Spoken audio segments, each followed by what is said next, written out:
에, 우리가 성찬 예전할 때 늘 읽던 말씀, 늘 듣던 말씀, 그것이 오늘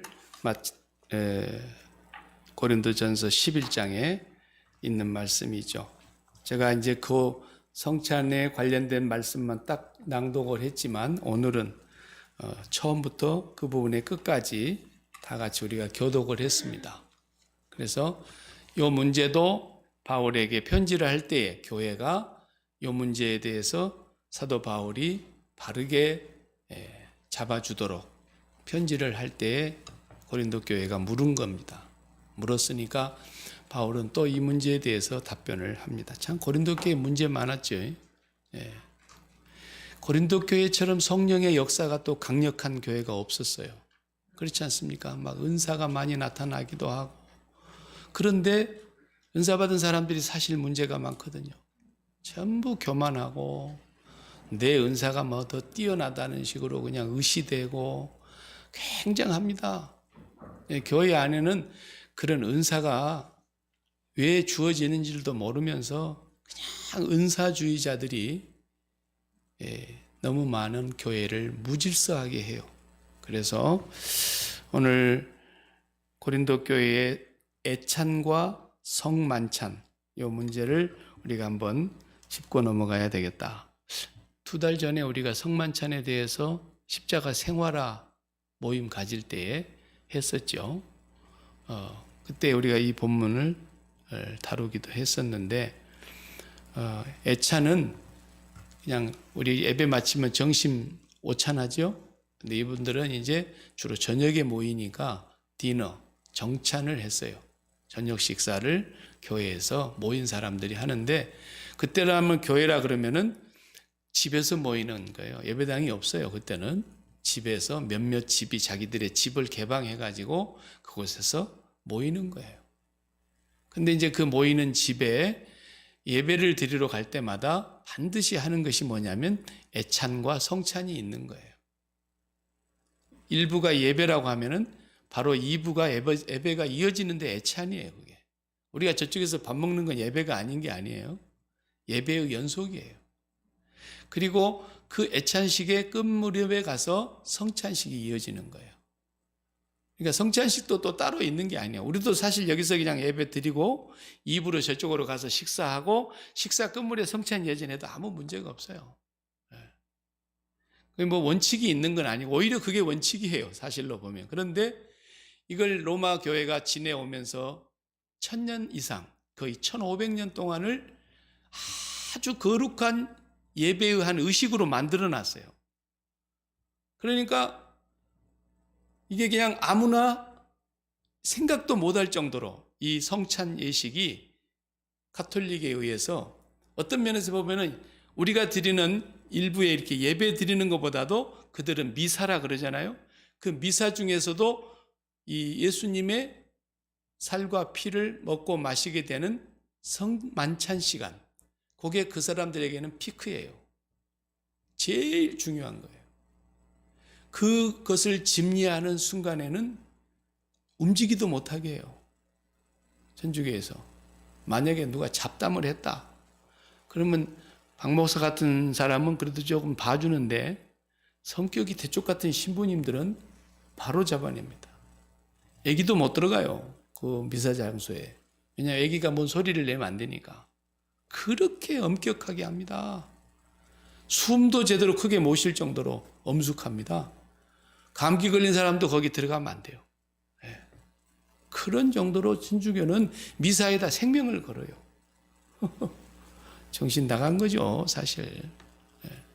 그게 잘못된 거예요, 그게. 그렇게 잘못 만들어 놨기 때문에 오늘날 교회가 종교 개혁을 일으켜서 이거 아니다. 쓸데없는 짓거리를 하냐 말이야. 그래서 종교 개혁자들 루터를 비롯해서 칼빈이나 찌앵글리나 도마스 뮌처나 이런 사람들은 아주 그냥 미사에 대해서 진저리를 냈어요. 그 오늘날 천주교 미사가 자기들은 그게 생명입니다. 뭐 교회를 다니든 안 다니든 술을 먹든 어디 가서 뭔 짓거리를 하든 그냥 적절한 때에 가서 신부한테 가서 고해성사 한번 하면 되고 무슨 일이 있어도 그 미사에 빠지지 않아서 성찬 예전에 참여만 하면은 그냥 죄 용서 받는다고 생각하는 거예요. 신주교는.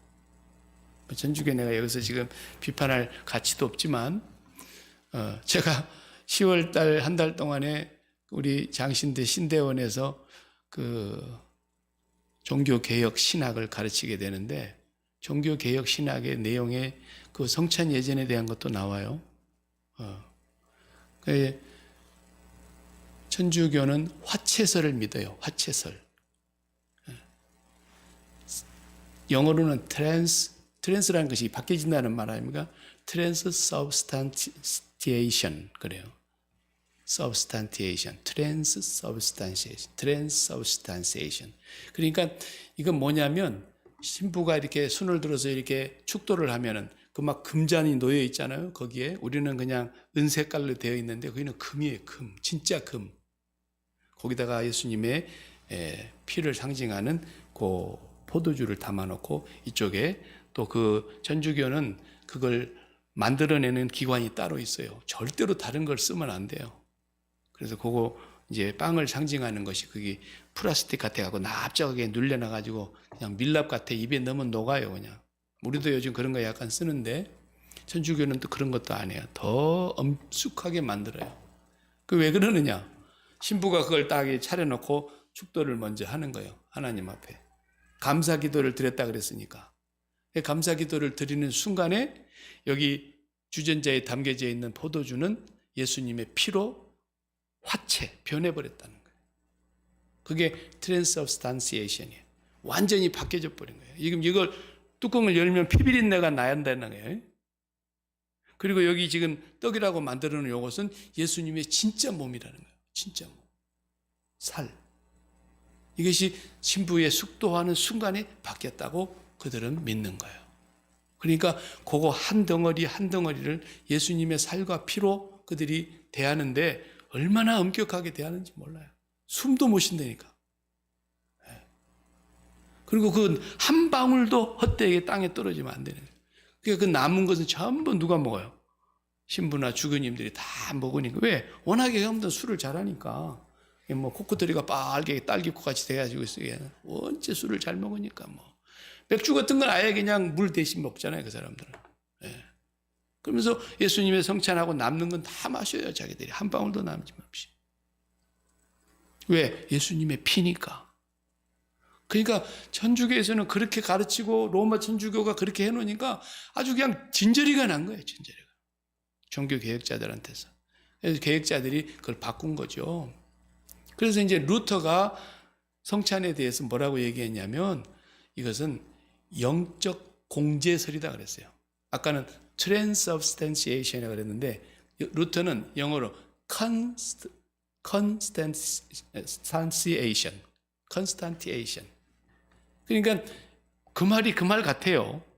앞에 서브가 붙은 트랜스가 붙은 것하고 이쪽에 컨이 붙은 것하고 차이인데 영적 공제설이다 이렇게 해요. 신학에서는. 이게 뭐냐? 천주교처럼 빵이 예수님의 살로 바뀌거나 포도주가 예수님의 피로 바뀌지는 않는다. 바뀌지는 않지만 축도하고 하나님 앞에 기도할 때에 그 자리에 예수님의 몸과 예수님의 피가 공제한다. 공존한다. 거기에 그 안에. 어떻게 공제하느냐? 그냥 신비하게. 피로 변한 건 아니지만 신비하게 거기에 공제하고 계신다. 거기에 임하여 계신다라는 거예요. 어떤 근거로? 아니 보이지 아니하시는 하나님이 보이는 육신으로 이 땅에 탄생도 하셨지 않느냐. 그렇다고 한다면 보이지 아니하시는 그 하나님이시지만 그 예수님이 보이지 않는 곳으로 이제 성천에 가셨지만 그래도 그 성찬 예전 속에 기도하고 축도할 때에 예수님의 신령한 몸과 예수님의 신령한 피가 거기에 공제하고 있다고 믿는다는 거예요. 약간 신비주의적인 그런 이론이 루터의 이론이에요. 그게 영적 공제설이라는 거예요. 그러니까 그것을 또 비판하는 사람들은 개혁자 중에서 아주 비판하는 사람들은 루터 너도 상당히 커톨릭 쪽으로 갔구만 이렇게 이제 오해를 받았어요. 그러나 가톨릭 쪽으로 아주 간 건 아니죠. 왜냐하면 살과 피로 바뀐다고 믿지는 않았으니까. 그거에 정반대, 같은 개혁자지만은 정반대의 입장에 선 사람이 누구냐면 쯔빙글리라는 사람이에요. 쯔빙글리라는 사람은 그냥 그것은 예수님이 우리를 위해서 십자가에서 죽으셨다. 그건 나의 죄를 대속하시기 위한 십자가의 죽음이셨고 다시 우리를 의롭다 하시고 부활하셨다. 그것을 뭐라 그랬냐? 예수님이 이것을 행할 때마다 나를 기념하라 그랬지 않느냐? 메모리얼이다. 메모리얼리즘. 이건 기념하는 거야. 단순히. 너무 거기다가 깊은 의미를 두지 말라. 뭐 주님이 보이지 않는 몸이 여기에 뭐 이렇게 임재했다. 그딴 소리도 하지 말라는 거죠. 이게 츠빙글리는 우리 장로교 입장이에요. 그래서 장로교 입장이 본래 츠빙글리고 루터는 루터란 처치의 입장이란 말이에요. 둘이 너무 신학적으로 분쟁이 많았고 모여서 변론을 많이 하고 그러다가 도저히 둘이 합해지지 않으니까 루터가 뭐라 그랬냐면 니는 나하고 영이 다르다 그랬어요.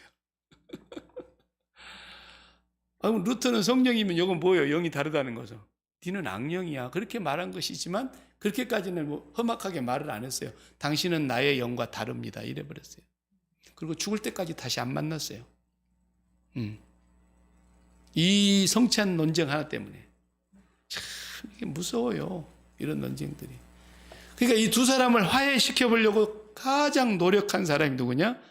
칼뱅. 우리가 칼빈이라고 말하는 장로교 제도를 가장 기초를 놓은 사람이라 그러죠. 그래서 장로교의 시조라고 말하기도 하는 칼뱅.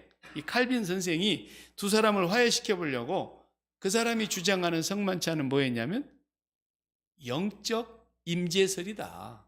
영적 공제설이라고 루터는 그랬다면 우리는 내가 믿는 그 성찬 예전에 대한 의미는 영적 임재다.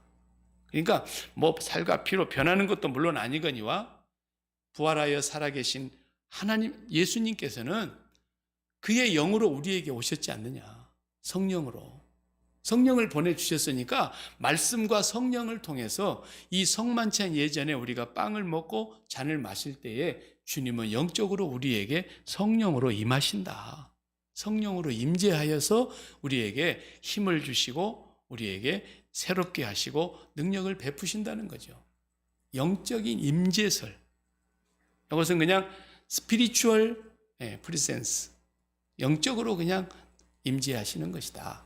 그러니까 이 두 양반을 어떻게 해보려고 아무리 해도 안 됐어요. 결국은 합해지지 않고. 그래서 괜히 이론만 3개가 나오고 만 거예요. 제가 그때 있었더라면 잘 이렇게 화해시켜가지고 이렇게 우리 3가지 다 믿자. 왜? 3가지 다 의미가 좋지 않냐. 그러면 될걸.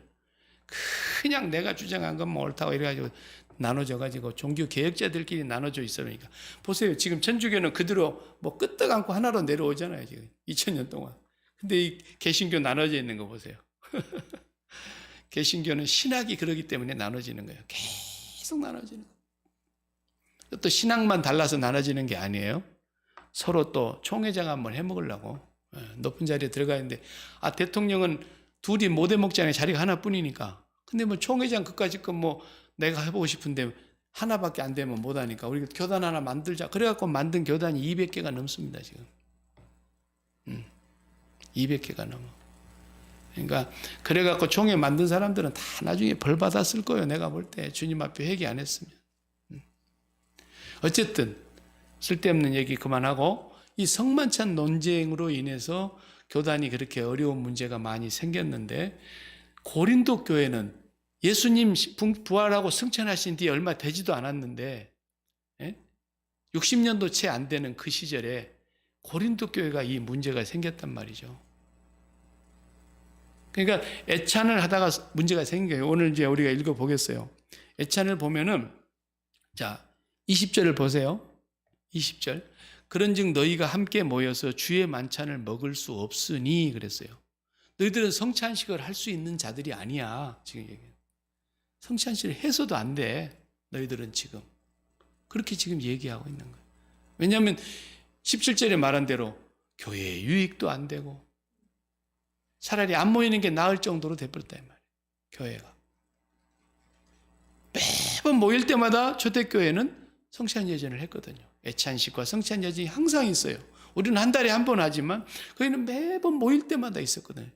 모일 때마다 교회가 되질 않고 일반 세상 모임처럼 돼버리고, 그러니까 교회 유익도 안 되고 그 모일 필요도 없는데 그 왜 모이냐? 지금 이렇게 얘기하고 있는 거예요. 오늘 본문에 그랬죠. 유익도 못 되고 오히려 해롭다, 해로워. 모일수록 해로워. 이런 교회가 되고 말았다 이거예요. 그 이유가 뭐냐라는 거죠. 21절에 먹을 때에, 이건 애찬을 말하는 거예요. 애찬. 우리 예배 끝나고 가서 먹는 식사 말이에요. 애찬을 먹을 때에 각각 자기의 만찬, 디너를 먼저 갖다 먹어버려요. 먼저 갖다 먹는데 어떤 사람은 먹을 게 없어갖고 굶고 시장하고, 어떤 사람은 너무 많이 갖다 처먹어가지고 취해버렸던 거예요. 이건 처먹은 거죠. 싹 갖다가 막 취하도록 포도주를 마셔버렸다 이거야. 밤새도록 마셨나 보죠 뭐. 예배, 일부 예배 마치고 취하도록 퍼마시고, 어떤 사람은 먹을 게 없어가지고 못 먹고, 그러면 누가 늦게 오라 그랬냐고 이렇게 퍼먹은 사람들이 그렇게 얘기를 하는 거야. 빨리빨리 와서 예배 참석하고 그러면 하지, 왜 늦게 와갖고 늦게 와서 먹을 거 없다고 불평하냐 이거야. 그러면 그 당시에 그 사람들이 왜 늦게 왔겠어요? 늦게 온 이유가 그 안에 있는 교회의 분포도가 주인이 많은 게 아니라 노예가 많았어요. 그 당시에. 그리고 천민이 더 많았어요. 그래서 너무나 분쟁이 심하니까 사도 바울이 누구든지 그리스도 안에서는 종이나 자유자나 유대인이나 헬라인이나 다 하나다, 그런 말씀도 하셨지 않습니까? 교회 안에 우리 조선시대로 말하자면 양반도 나오고 쌍놈도 나오고 우리 집에서 일해서 먹고 사는 머슴도 나오고 다 나온다는 거예요. 근데 당연히 양반이 적게 나오죠. 양반들이 어디 예수 쉽게 믿나요? 전부 밑에서 일하는 소작인들이 나오고 노예들이 나오고 머슴들이 나오고, 그런 것처럼 그 시대도 그랬다. 로마 시대에 노예가 3분의 2인데 뭐 시민 중에서 3분의 1은 로마 시민이라고 할 것 같아. 나머지 다 노예 아니면 천민이에요. 그러니까 이 사람들이 하루 종일 주인 밑에서 일하고 자기에게 맡겨진 일 다 하고, 그러다가 주인 저녁 식사까지 다 시중 들고 그리고 와야 되니까, 와서 그래도 성찬 예정이라도 참여하고 싶어서 오고 마지막 애찬이라도 같이 나누고 싶어서 오는데 파틀락으로 가져오는 거예요. 누가 뭐 한 사람이 이렇게 책임지는 게 아니라 파틀락으로 다 만들어 오는데, 귀족들이 많이 만들어 오겠죠, 물론 부자니까. 근데 이 사람들은 만들어 올 능력도 없고 가져온다 해봐야 뭐 그게 얼마나 맛있는 거 귀한 것을 만들어 올 수 있겠습니까? 그러니까 그분들은 늦게 왔는데 와서 보니까 이미 식사 다 끝났고 다 갖다 처먹었고 다 갖다 퍼마셨고, 그래서 취해가지고 한포고복역에 벌겋게 얼굴 달아올라서 그러고 있으니까 이제 마지막에 가서 성찬 예전을 한다는 거야. 정말 웃기는 짬뽕이죠, 애들 말로. 이런 짓거리를 교회에서 했다, 고린도 교회가. 그러니까 오늘 본문을 읽어보면 이제 이해가 되는 거예요. 22절에 바울이 책망하는 말 하잖아요. 너희가 먹고 마실 집이 없냐? 귀족들 보고 하는 얘기예요. 아니, 너희들이 정말 집에서 못 먹고 사냐? 그 다음에 또 말했어요. 너희가 하나님의 교회를 업신 여기고, 하나님의 교회를 업신 여긴 행동이고, 그 다음에 빈궁한 자들을 부끄럽게 하느냐? 없는 사람의 자존심을 아주 짓밟는 일을 하고 있는 거예요. 없는 사람은 얼마나 이럴 때 서럽겠습니까? 또 가난한 사람들, 노예로 살다가 하루 종일 주인 밑에서 시중 들고 오다가 배가 고파가지고 다 굶어 죽게 생긴 사람들이 그래도 예배에 나온 거 아닙니까? 그러면 예배 마치고 거기서 애찬을 먹을 때까지 좀 기다리면 얼마나 좋겠어요. 근데 그걸 다 갖다 퍼먹고 처먹고 퍼마시고 이랬다는 거죠. 좀 심한 얘기를 해서 미안합니다만 그 짓거리를 한 거예요, 그 사람들이. 그게 뭐 정중하게 드신 겁니까? 퍼먹은 거지. 그래서 이 교회가 엉망진창이 되고 성찬 예전 할 쯤 되면은 벌써 많이 먹은 사람들은 취해 갖고 있더래요. 그래 바울이 뭐라 그랬습니까? 내가 너희에게 무슨 말을 하랴? 너희를 칭찬하랴? 이것으로 칭찬하지 않노라. 이렇게 말씀하십니다. 그리고 나서 제가 늘 성찬 예전 때 낭독했던 23절부터 말씀을 내가 너희에게 전한 것은 주께 받은 것이니 곧 주 예수께서 잡히시던 밤에 떡을 가지사 축사하시고 떼어 이르시되 이것은 너희를 위하는 내 몸이니 이것을 행하여 나를 기념하라 하시고 19회 또한 그와 같이 잔을 가지시고 이르시되 이 잔은 내 피로 세운 새 언약이니 이것을 행하여 마실 때마다 나를 기념하라 하셨으니 너희가 이 떡을 먹으며 이 잔을 마실 때마다 주의 죽으심을 오실 때까지 전하는 것입니다. 주님의 죽으심을 전하는 거예요. 그러면 부활은 전하면 안 됩니다. 그런 뜻이 아니죠. 성찬 예전의 중요한 의미가 주님의 죽으심에 있다는 거예요. 죽으심에. 죽지 않았는데 부활이 있을 수 없지 않습니까? 가장 중요한 것은 예수께서 죽으셨다는 겁니다. 나의 죄를 대속하시려고. 그것을 행할 때마다 먹고 마실 때마다 주님의 죽으심을 주님 오실 때까지 우리는 증거해야 된다. 그러므로 누구든지 주의 떡이나 잔을 합당하지 않게 먹고 마시는 자는 주의 몸과 피에 대하여 죄를 짓는 것이니라. 사람이 자기를 살피라는 게 뭐겠어요? 죄를 밥 먹듯이 짓고 살면서 그냥 성찬 예전을 그렇게 먹는다든지, 이렇게 교회를 업신여기고 늦게 온 사람들, 가난한 사람들, 배고픈 사람들을 업신여기고 그들의 자존심을 상하게 하고 그들의 상처를 주면서 그렇게 하는 것은 뭐라는 거예요? 자기를 살피지 않는 것이다. 그 후에야 이 떡을 먹고 이 잔을 마실지니 주의 몸을 분별하지 못하고 먹고 마시는 자는 자기의 죄를 먹고 마시는 것이니라. 그랬어요. 죄를 범하시는 거예요, 그게. 포도주를 둘러 마시는 것도 죄를 범하시는 거고, 음식을 갖다가 먹는 것도 죄를 먹는 거예요. 왜 여러분들이 그런 일을 하고 있습니까? 라고 고린도 교회를 향해서 책망하고 있는 책망. 그것 때문에 마지막 30절에 또 보면 그 다음 절에 그러므로 너희 중에 약한 자도 생겼고 병든 자도 많이 생겼고 잠자는 자, 죽은 자도 많았다라. 이 성찬 예전을 멸시하고 하나님의 교회를 업신여김으로써 여러분 안에 약해진 자도 많고 병든 자도 많고 죽은 자도 많습니다. 이건 벌입니다. 벌 받은 겁니다. 주님의 몸을 범하는 죄를 범함으로써. 오늘 이 얘기를 고린도 교회에 지금 사도 바울이 질문을 받았으니까 답변하는 내용이 바로 그것입니다. 그래서 진정한 성만찬은 뭡니까? 진정한 성만찬의 유래는 우리가 알다시피 출애굽할 때에 10번째 재앙이 내려오기 전에 뭐합니까? 양을 잡아서, 근데 그 양을 잡을 때 어린 양을 잡지만 1년 된 어린 양을 순양을 잡는데 그 한 마리 어린 양이라도 양이 많아요, 잡으면. 그러니까 식구가 적은 집은 한 마리 잡으면 남는 게 너무 많아요. 그렇잖아요. 그러니까 두 식구라도 어울려 가지고 식구 숫자를 맞추어서 한 집에 모이라 그랬잖아요. 그러니까 이 어린 양을 잡아서 그걸 먹을 만큼의 숫자가 한 집에 모이라는 거예요. 그리고 그 피는 문설주 문지방에 바르고 그 다음에 쓴 나물과 무교병, 누룩을 넣지 않는 무교병 떡을 만들어서 먹어라 그랬잖아요. 그러니까 예수님이 성만찬을 행하시던 그날이 바로 어떤 날이었습니까? 6월절이었단 말이죠. 그러니까 예수님이 아무 날 돌아가신 게 아니에요. 예수님은 구약의 그 약속과 구약의 언약대로 6월절 어린 양으로 오신 분이라는 것을 하나님께서 분명히 말씀하셨기 때문에. 세례 요한이 예수님을 증거할 때 그랬잖아요. 보라, 세상 죄를 지고 가는 하나님의 어린 양이시다.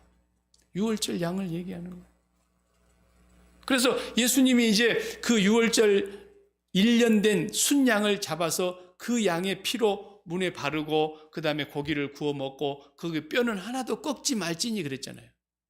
출애굽기 12장에 보면 그 뼈를 꺾지 않는다고 하는 말씀이 예수님이 십자가에 달리셨을 때 양평 강도는 다리를 정강이를 부질러 버렸지만 예수님은 이미 돌아가신 걸 확인하고는 뼈를 꺾지 아니했다 그랬잖아요.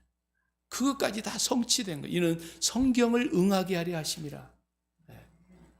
그러니까 예수님께서 이제 6월절 양으로 오셨기 때문에 이제부터는 오늘 내가 내일 십자가에 죽으니까 오늘 내가 이제 마지막 너희와 만찬을 나눈다.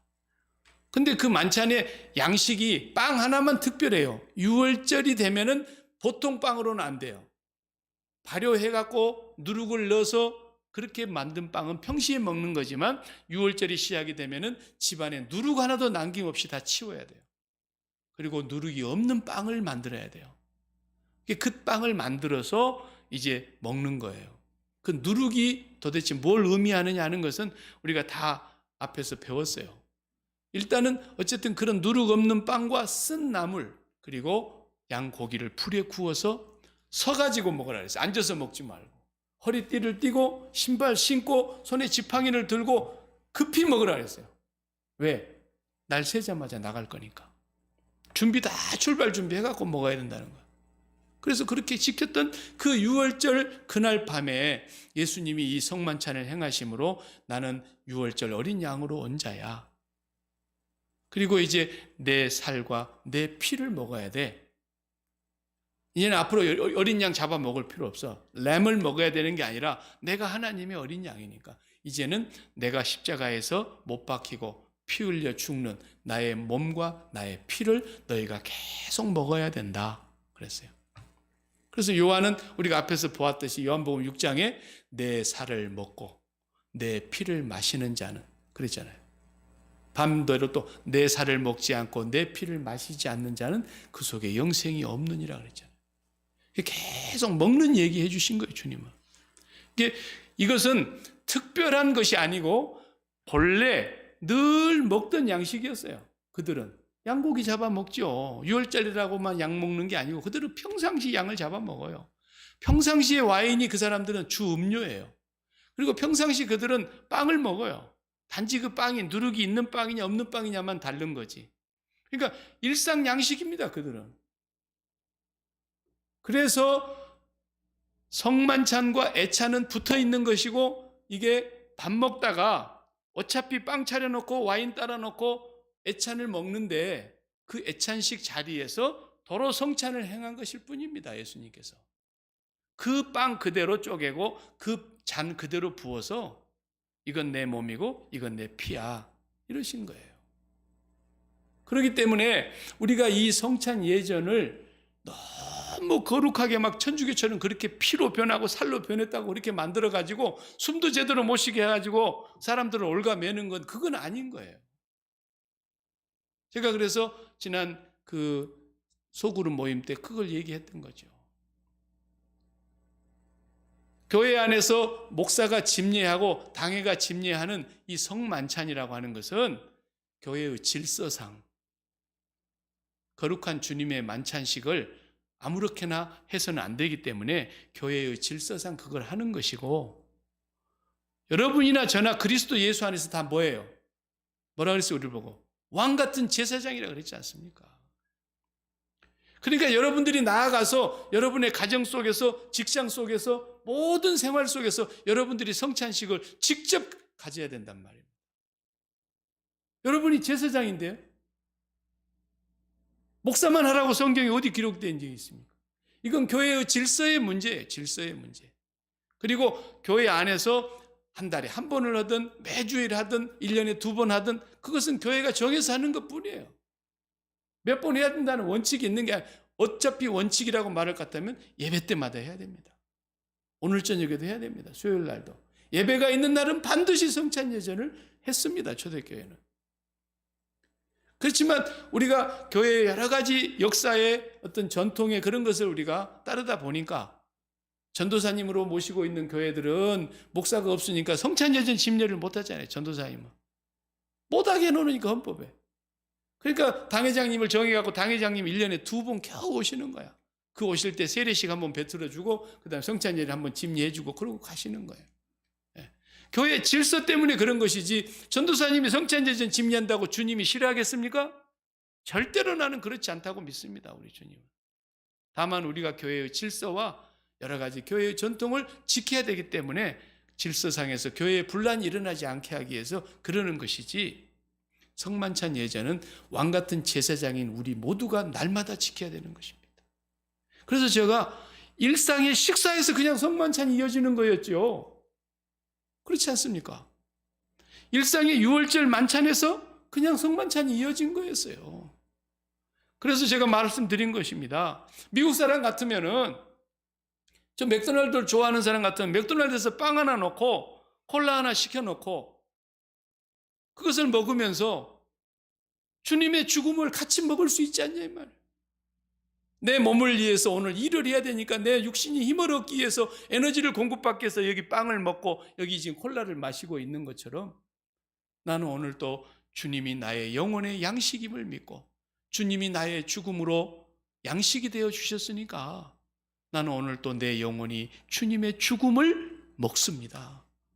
이렇게 기도하고 먹으면 누가 뭐라 그랬냐 그걸. 그게 왕같은 제사장들이 지켜야 될 성만찬인 거예요. 우리가 집에서 일상의 식사에서 성만찬을 왜 못해요? 밥하고 국인데 우리도. 예수님이 이 땅에 오셨더라면, 우리 조선 땅에 오셨더라면 밥하고 국 넣고 밥 먹다가 그거 했을 거란 말입니다. 야, 딱 치우고 빵 구워가지고 오고 와인 따라가지고 그러지 않으셨단 말입니다. 주님은. 만약에 주님이 조선 땅에 사셨다면. 그렇기 때문에 오늘 우리가 밥하고 국 넣고 주님 내가 오늘 또 육신의 양식을 위해서 일하러 나아가는 이 몸이 에너지를 얻기 위해서 일용할 양식을 주신 걸 감사합니다. 동시에 주님께서 나를 위해서 십자가에 죽으심으로 내 영혼의 양식이 되어주시고 내 마음의 양식이 되어주신 것을 나는 오늘 또 감사하며 먹습니다. 그러면 왕같은 제사장인 여러분들이 성례전을 하고 있는 거예요. 그게. 여러분이 그렇게 하고 있으면 하나님께서 여러분에게 육신의 힘도 주시지만 먹었으니까 우리의 영혼에 힘을 주신단 말입니다. 약하여지고 병들고 죽는 것이 아니라 오히려 병들었던 몸이 강건해지고 오히려 주님을 바라보던 마음이 흐려졌던 것이 다시 초롱초롱해지고 우리의 마음이 더 주님을 사랑하며 주님을 향하여 나아가게 만들어주는 힘이 된단 말이죠. 매 식사 때마다 그렇게 기도하시라고요. 어제 우리 이한나 선교사님 갑자기 또 심장 박동이 불규칙해가지고 막 불규칙하게 심장이 100m 달리기 한 사람처럼 막 뛰었다가 또 멈췄다가 뛰었다가 이런다고 갑자기 이제 고국에 나왔어요. 어제. 그래서 좀 전에 안양 샘병원에 저번 수술 받았던 병원에 가서 진료를 받았는데 아무렇지도 않다고 내가 준 약을 빠지지 않고 꾸준히 잘 복용만 하면 문제 없으니까 그냥 가시라고 그래가지고 또 다시 또 필리핀 나가셨어요. 내가 오늘 들어오기 전에 또 카톡으로 연락을 받았습니다. 아무렇지도 않고 약만 받아가지고 왔습니다. 내가 거기서 그 답변을 그렇게 썼어요. 밥 먹을 때에 꼭 주님의 성찬을 먹는 기도를 같이 드리세요. 꼭 그걸 건강을 의식해서가 아니라 내 육신의 양식을, 일용할 양식을, 육신의 양식을 주심처럼 주님이 죽어서 양식됐지 않냐? 우리 밥 먹으면 밥이 뭐가 죽은 겁니까? 쌀이 죽은 거 아닙니까? 쌀이 죽은 거예요. 소고기는 뭐가 죽었어요? 소가 죽었어요, 소가. 돼지고기는 돼지가 죽은 거고, 배추김치는 배추가 죽은 거고, 무김치는 무가 죽은 거예요. 전부 죽여야만 양식이 되는 거예요. 살아있는 건 절대로 우리에게 양식이 될 수가 없어요. 반드시 윗속에 들어가서 한 번 더 죽여요. 독한 위액이 나와가지고 완전히 그냥 죽을 만들어버리잖아요. 이 안에서 산낙지가 그대로 꾸물럭꾸물럭하면서 위로 타고 올라온다 그래봐요. 죽지요, 사람. 어떤 음식이든지 죽어야만 양식이 되는 겁니다. 철저히 죽여서 우리가 소화시키고 배출해내고 흡수해 드리는 겁니다. 바로 주님이 우리의 영혼의 양식되기 위해서 죽으신 겁니다. 그래서 주님이 죽어주심을 나는 오늘 또 양식으로 먹습니다. 나는 주님과 함께 세상에 대하여 죽었고 정욕에 대하여 죽었고 죄에 대하여 죽었고 나는 이 세상에 대하여 죽었습니다. 그러면서 먹는 거예요, 주님을. 육신의 양식을 먹으면서 동시에 주님이라고 하시는 그 십자가의 죽음을 생명 양식으로 같이 먹는 것이 왕같은 제사장들이 매일 행해야 될, 적어도 하루에 한 끼를 먹든 두 끼를 먹든 세 끼를 다 먹든 무엇을 먹든지 간에 그렇게 기도하면서 먹는 것이 바로 성찬 예전인 거예요. 성찬이라는 말이 특별한 말입니까? 거룩할 성자에 최고 좋은 식사라는 뜻 아닙니까? 최고 좋은 식사가 무슨 식사겠어요? 예수님 죽음을 먹는 식사죠. 그러니까 우리가 육신의 양식 먹을 때에 주님도 같이 먹으라고요. 날마다. 저는 기도할 때마다 그렇게 기도하고 먹어요. 예. 혼자서 기도하고 먹으니까. 오늘 또 일용할 양식을 주셔서 감사합니다. 나를 위해서 십자가에서 죽으신 주님의 죽음을 나의 죽음으로 오늘 또 먹습니다. 그리고 먹어요. 감사합니다. 그러면 내 마음에 힘이 생기는 거예요. 내 영혼이 힘을 얻는 거예요. 주님을 더욱 사랑하는 마음이 생기는 거예요. 성찬을 먹을 때마다 성령께서 우리에게 힘을 주세요.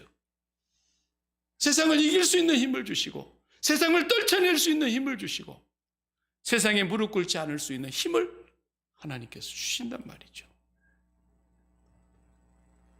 그게 뭐 성찬에 그것이 뭐 영적 공제설이니 뭐 화채설이니 기념설이, 그게 뭐가 중요해요?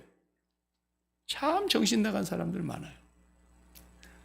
저와 여러분이 왕같은 제사장이기 때문에 날마다 성찬 예전하시기 바랍니다. 집에서 음식을 혼자 드시든 둘이 드시든 다 같이 모여서 공동 식사를 하시든 언제나 이 모든 음식이 다 죽은 음식입니다. 죽여서 먹었습니다. 그래서 우리 몸에 에너지를 공급해 주십니다. 주님도 죽어서 우리의 영혼의 양식이 되셨습니다. 감사합니다. 주님 사랑합니다. 그러면서 매일 먹을 때마다 여러분의 영혼이 어떻게 강건하지 않을 수 있으며, 어떻게 우리가 시험에서 이기지 않을 수 있으며, 어떻게 그렇게 밥을 먹고 악에 빠질 수가 있겠습니까? 그리고 당연히 주님의 성찬을 제대로 지키면 강해지고, 그죠? 여기 고린도 교회는 잘못 지키니까 약해지고, 잘못 지키니까 병들고, 잘못 지키니까 그것 때문에 벌받아 죽고 그랬다는 거예요.